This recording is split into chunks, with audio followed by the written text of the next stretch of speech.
So we're waiting for our tire to get patched. They're pretty busy. It's a busy season. It's 24/7. There's so much debris in the roads from construction workers or car accidents or just the trash trucks. It's a byproduct of just living in modern day society.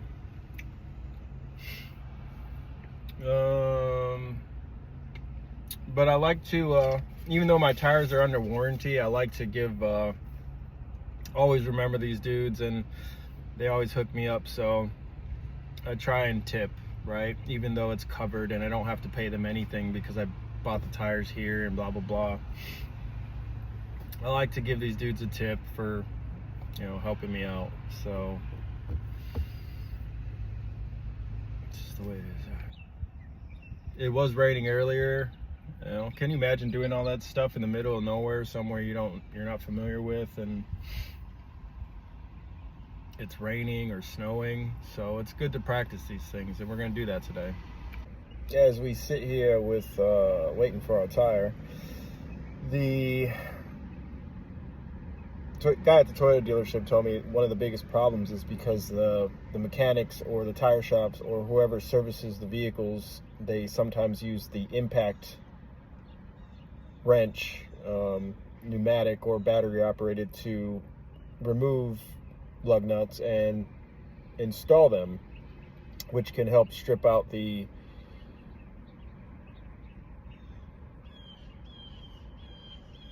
lug nuts, which is true. He's not wrong, and you probably should use, for the most part, especially if you're torquing to spec with a torque wrench, you should use a hand wrench and socket. It's not always feasible. Good luck finding a tire shop or places that don't use impact wrenches, pneumatic or battery operated. But the point is, he's not entirely wrong. The real problem is those cheap lug nuts with the pressed cap over a nut. They round out naturally over time, and water, salt, sand, grit, dirt can go in between the pressed cap and the nut itself. It's not properly sealed, and it's just not good quality. It's junk, in my opinion. Now, it's important to keep in mind that just because this is a solid chrome lug nut, it's not immune or exempt from rounding out. Over time, it'll happen naturally. Now, it is more resistant to rounding out. It is more solid, and if you use the right tools, you shouldn't have a problem. It should last you quite a while. Now, it's important to inspect them as years go by and replace them as needed, as necessary. So keep that in mind. Just because you swap from the crappy capped pressed shell over a nut, it doesn't, just because you replace that with a solid piece, it doesn't mean these are never going to round out or wear and tear. So inspection and replacement as needed. All right, so we got our tire back, got our bud. This is his spot normally.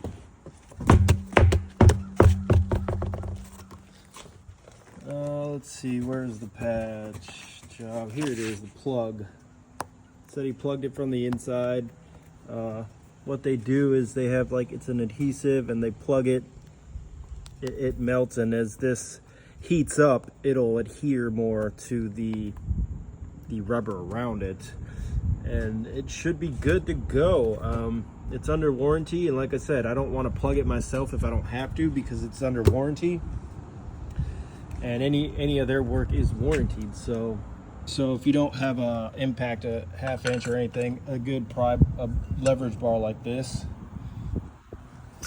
can help. I always recommend checking your owner's manual, but here it says, check your torque. If you're changing a tire, as soon as you can, get it torqued to spec. In my case, it's 83 foot-pounds. Okay, before everyone judges me for putting wheel spacers on my truck like as that's the problem or something, it's not the problem. The wheel spacers are hub centric, and I put those on 2 or 3 years after I bought the truck brand new.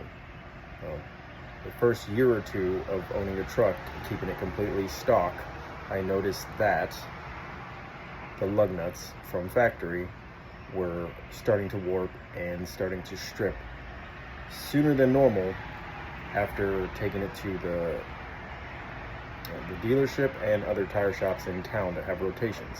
And that's primarily because they use impact wrenches and cheap lug nuts from factory. And it's not just a Toyota problem. I've seen people make videos, and I've talked to people over the years, and I've heard of Ford, Chevy, probably Dodge, not too sure about that, but Cadillac recently. I saw a video where a guy said the same thing. They're putting those pressed metal nuts, and they strip out a lot sooner than they should. So it's not a Toyota exclusive problem, and it's not because of my wheel spacers.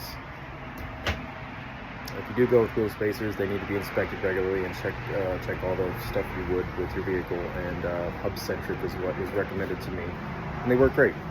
It's a good time. I checked the torque on these, and they have their own specs, but it's good to check the torque. I have a torque wrench, and then inspect it as well. Inspect the threads, inspect the bolts. I've put probably 100,000 miles on this, and they're good. But it's good. You're supposed to check them every time you do a tire rotation and all that stuff. See here, I replaced the tire. I put the spare when I took it off, and put it under the truck in case when I'm moving this around, the truck could fall off the jack. It'll help catch it. I don't get pinned under there. Here's one of the old ones that I couldn't see how it has that lip in there. It's a pressed cap. Anyways, I replaced it. This one is not going back on.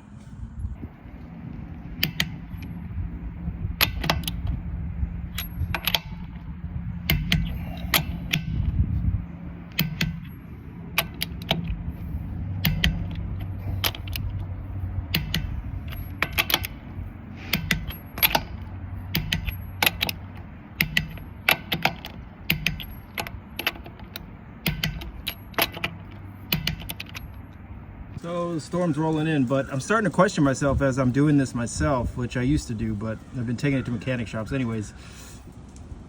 Is there some more meaning behind these pressed nuts other than what the guy told me, and it's to help prevent corrosion? All right, so when we started this journey, I had a lot of complaints about the pressed metal onto this nut, the cap. It's a cap that goes over this nut, and when this cap becomes loose, it starts to spin on the nut underneath it, right? And then it can really round it out. So some of the arguments were, well, maybe it's designed that way, it can grip more, there's more options to take it off. In reality, I've come to the consensus or the conclusion that no matter what you have on your vehicle, it needs to be maintained, inspected regularly, and replaced as necessary. Whether you have the pressed caps or the solid lug nuts, right? You need to put them on properly and tighten them to spec. Over tightening them will only cause more warpage on both of the styles, and then using an impact wrench, pneumatic or battery, is definitely going to warp it no matter what. So using regular hand wrenches to actually tighten to spec with a torque wrench like it should be is ideal, and then inspecting them regularly and replacing them regularly so you don't get screwed on the side of the road. Also knowing how to take these off And then the biggest thing is, don't be afraid to ask for help. Roadside assistance is always the best case scenario for most people. You call them if you need to, even if it's not covered on your insurance. Calling a roadside assistance company like AAA or whatever your insurance company recommends is the best route. Even if it's not covered, man. Like, it's the minutes matter when you're on the side of the road. So the biggest conclusion I have out of all this is don't be afraid to ask for help. Stay safe out there.